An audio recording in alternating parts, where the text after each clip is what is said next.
Hey guys, it's me Poppy Rain here, and today we're going to be reading Taming Your Gremlin, A Guide to Enjoying Yourself by Richard D. Carson.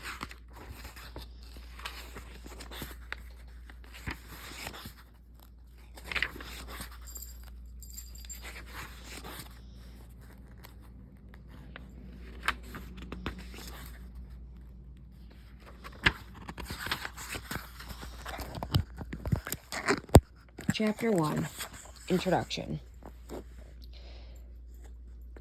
The book, Me and You and Your Gremlin. The book. This book is not intended to guide you to enlightenment, to eternal bliss, or to riches. It will, however, help you enjoy yourself more and more each day. It is simple and practical, and I hope that reading it brings you much pleasure. Me. Over the last 20 or so years, a number of people have come to me for counseling. They have come with a variety of presenting problems, including anxiety, experienced all sorts of ways, strange behavior, and strange relationships. While my service to them could be described in a clinical, philosophical, and perhaps even metaphysical terms, the truth is that I have spent most of my time with them simply helping them improve their ability to enjoy themselves. I have had the pleasure of seeing not only individuals, but couples and entire families enhance their potential for day-to-day, moment-to-moment enjoyment, and in the process, for most of them anyways, their presenting problems have disappeared. Those who themselves were helping professionals, such as physicians, teachers, ministers, and psychologists, tell me that increasing their ability to enjoy themselves has contributed to an increase in their effectiveness with those whom they serve. I am no master of the art of enjoyment. I am, however, a conscientious student of the process, and I am steadily becoming more and more proficient, not only in enjoying myself, but assisting others to do the same. You. Having commented on what this book is and is not, and on who I am and am not, let me say a word about who you are and are not.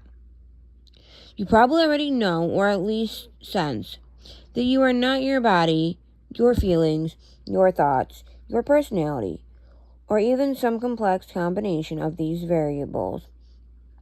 Furthermore, you are not the role you play, such as mother, father, wife, friend, up person, down person, client, counselor, all-around good person, or low-down, no-good Nick. These are just labels to describe your style of existence at any point in time.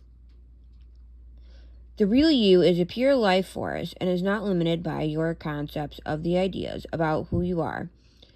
It is the real you that is able to experience and enjoy the body in which you dwell, the external physical world in which you live, and the thoughts, memories, and fantasies your brain creates and stores.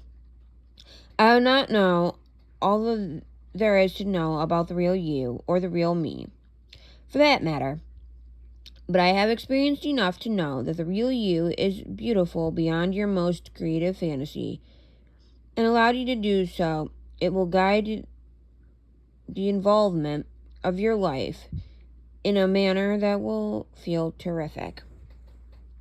The real you feels wonderful all of the time. Therefore, the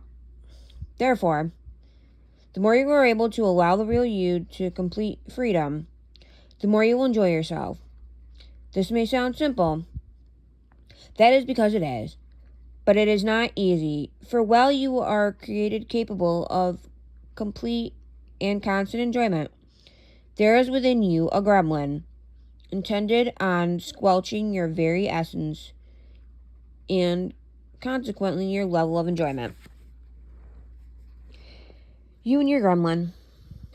You already have some sense of your gremlin, though you may have never focused your awareness on him or labeled him. Your gremlin is the narrator in your head. He has influenced you since you came into the world, and he accompanies you throughout this entire existence. He is with you when you wake up in the morning and when you go to sleep at night. He tells you who and how you are, and defines and interprets your every experience. He wants you to accept the interpretations as realities, and his goal from the moment to moment, day to day, it is to squelch the real, vibrant you within. I am not sure of the factors that contributed to the makeup of your particular gremlin. I am sure, however, that he was created at least in part by your past experiences. Your gremlin wants you to feel bad, and he carries out the loathsome pursuit via sophisticated maneuvers, which we will discuss later, and by convincing you to waste time revealing the past, worrying about the future, and analyzing the relationships between all sorts of people and things. He wants you to believe that he has your best interest at heart, and that there is primary purpose is to serve and protect you. His motive is actually much less honorable. He is intended to make you feel lousy. His caution about life and living is inordinate, and his methods of control are overzealous.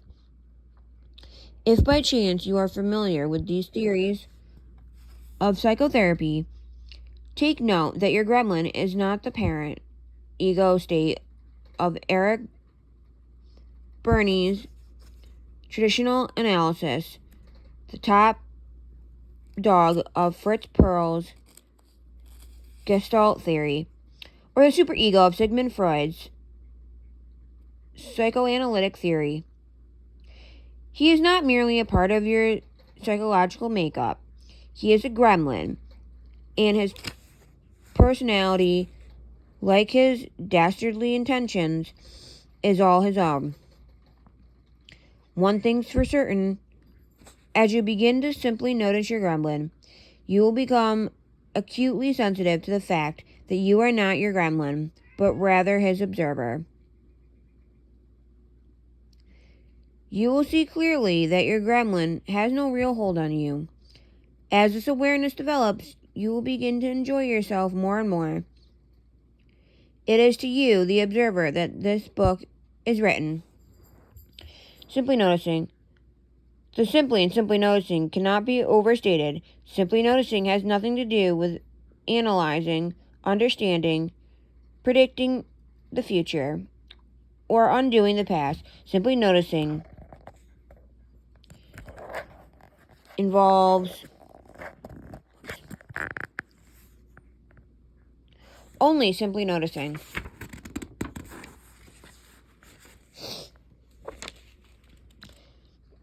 Trying and figuring out. I hope that you will not try to figure out the gist of what I am saying, for both trying and figuring out are a waste of time. To try and or figure out is to invite your gremlin into your relationship. 2 is company and 3 is a crowd, basically. If the third party is a gremlin, besides, what I have to say to you is none of his business. Instead of trying and or noticing what you are reading, if you get bothered, confused, overwhelmed, distracted, or spaced out, simply stop for a while.